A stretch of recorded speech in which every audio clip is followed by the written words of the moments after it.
What's up, everybody? Welcome to the Michael Warbucks Show. Yes, I'm wearing my American flag tie. Yes, we all know what today's show is going to be about, so let's just get on with the news. Here we go. As I'm sure all of you know, Osama Bin Laden is dead. The first thing I want to talk about today is the presidential address. Last night, Barack Obama made his presidential speech, letting the Americans know that there was an operation that was held that killed Osama Bin Laden. Now, if you don't know who Osama Bin Laden is, he was the leader of Al-Qaeda, and as Barack said, a terrorist who is responsible for the murder of thousands of men, women, and children. It was nearly 10 years ago with the huge attack on New York City, the Pentagon, and Flight 93 in Shanksville, Pennsylvania. Out of this attack, nearly 3,000 people were dead. And as Barack Obama states, we quickly learned that the 9/11 attacks were carried out by Al-Qaeda, an organization headed by Osama Bin Laden, which had openly declared war on the United States and was committed to killing innocents in our country and around the globe. And so, they went to war with Al-Qaeda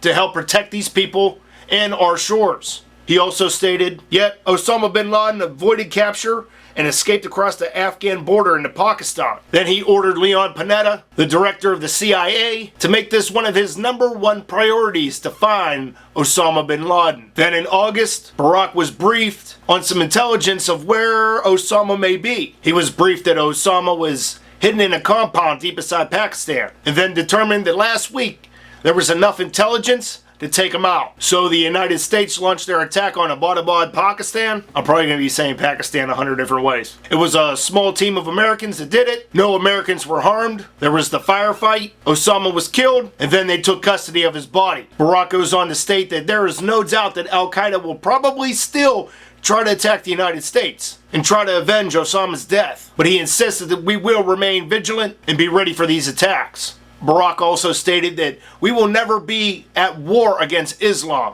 Bin Laden was not a Muslim leader. He was a mass murderer of Muslims. So now that Osama is dead, his demise should be welcomed by everybody around the world. And last night, Barack gave thanks to the countless intelligence and counterterrorism people. He gave thanks to the men who carried out this operation. And he also talked about the families that were hurt by 9/11, whether they lost a mother, father, a child, and that when 9/11 happened, how all of us as Americans came together. And he hopes this unity continues now. And finally, the cause for securing our country is not complete, but we are reminded that we as Americans can do whatever we want when we set our mind to it. And let us remember that we can do these things not because of wealth and power, but because of who we are. One nation, under God, indivisible, with liberty and justice for all. So if you saw this speech, you know how important this was to us Americans. I myself had chills the entire speech. Us as Americans, we have been waiting for this day. We've been waiting almost 10 years. That's way too long. Personally, I think it would have been much more sweeter if we would have caught him and killed him on 9/11. Now, anywhere that you're going to check today on the internet, there's going to be all kinds of news. Everybody's going to have their own story. Everybody's going to have their own take on it. And obviously more developments will be happening all day long, all week long, all month long, probably all year long. I've included a bunch of links down below for you to check out where it gives you more of a backstory on what exactly has happened. Some of the stories include things about the compound where Osama Bin Laden was hiding. Another link will talk about the threats that still loom for the United States. And there's also links to tell you more about the operation that happened in order to capture Osama Bin Laden and to kill Osama Bin Laden. It's just remarkable. There's videos, there's images. It's just crazy. Now, if you were on any kind of social network last night, it seemed the most popular one was Twitter, and you could see videos of people hanging out, chanting USA outside of the White House. Video of being in New York City. Hell, there's even a video out there of a couch burning in West Virginia. Seriously? That's how you celebrate? Nothing says, hey, Osama's dead, like burning a couch. But the videos are just remarkable, and it really makes you relive everything that happened in 9/11. So make sure you go and check out those videos as well. Now, obviously, not only were there videos, but there were plenty of images that were uploaded last night. You'll see pictures of people outside of the White House, people hanging out in Ground Zero, people celebrating in New York City. You'll even see this great picture of the firemen reading that Osama Bin Laden is dead. And I seriously can't help to think that there is a small piece of the fire department in New York, the New York Police Department, that they just had a little bit of sigh of relief yesterday. Even though they may have lost some of their comrades, a small, tiny part of their emotions just got a little bit closer to having closure. And speaking of pictures, I know I can't be the only one that pictured Barack Obama after he got off this phone call throwing darts at a big picture of Osama Bin Laden saying, "Gotcha, bitch!" It's just an incredible, incredible, incredible day. A great weight has been lifted off of so many people's shoulders. Finally, justice has been served, and it's a great, great day for America. Now, having to do with social networking, there was a guy that was on Twitter by the name of @ReallyVirtual, and he actually started tweeting about what was going on. And before he knew it, he was the guy that let everybody in the world know that Osama was dead. How would you like to be that guy? So go read through his timeline and you're going to see some pretty interesting tweets. Make sure you go and check them out. Now, when there comes great justice, there comes great conspiracy. It's already started on Twitter. People saying, "Oh, he's already buried at sea, but I thought they were doing DNA testing." Or they're burying him at sea, but it doesn't go against the Islamic religion. Some news sources are saying that the reason they buried him at sea is because no country wants one of the most wanted terrorists in the world anywhere in their soil. I can agree with that. They're also speculating on the DNA testing. Where are they getting the DNA from? There was a report that Osama's sister was being taken care of in a Boston hospital and she died and they saved her brain and she didn't want anything to do with Osama. That's why she's over here. So that's how they were testing out both DNAs. And it was a match, but of course, you're going to have the conspiracy.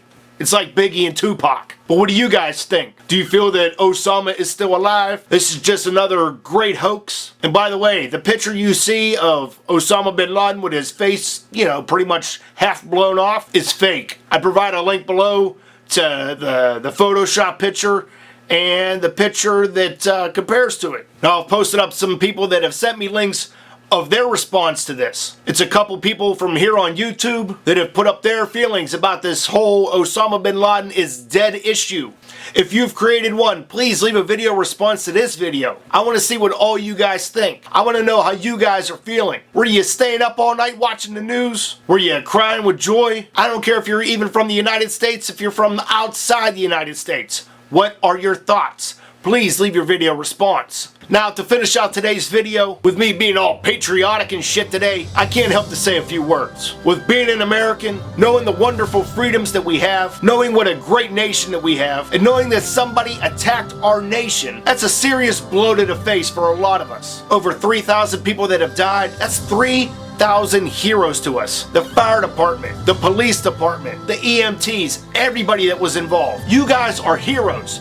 The troops, you guys are heroes. You guys are what makes this country so great. You guys are the reason why we can wake up, make our own decisions. When it comes down to it, our troops, our police, our firefighters, those are the ones that are going in, taking this action. Those are the ones that are putting their lives on the line for us. We definitely all want these troops to come home. Are we one step closer? I hope so. But when it comes down to it, if you're here in America, be glad you are in America. We're not at war with our own country. We don't wake up worrying if our neighborhood's about to be bombed. We could be in those countries that have to worry about this daily. We live in the best country in the world. Whether you want to believe it or not, it doesn't matter what race you are, what religion you are. The fact of the matter is that we are all here together as one nation. So be thankful for being an American. Be thankful that we have people that will fight and die for our country to keep giving us the freedoms that we have. I'm proud to be an American. I'm happy to be an American. I'm happy to live in America, and I'm happy that Osama Bin Laden is finally dead. Alright guys, this video has gone on way too long, but this is so important to us. May 1st, 2011. We're going to remember this day, just as we do 9/11. So folks, please check out all of the stories, everything that I have in the description below. Alright guys, again, my name is Michael Warbucks. This is the story that caught my attention. And if you run into any troops today, shake their hand, let them know how much you appreciate them, and let them know how much you love what they're doing for our country.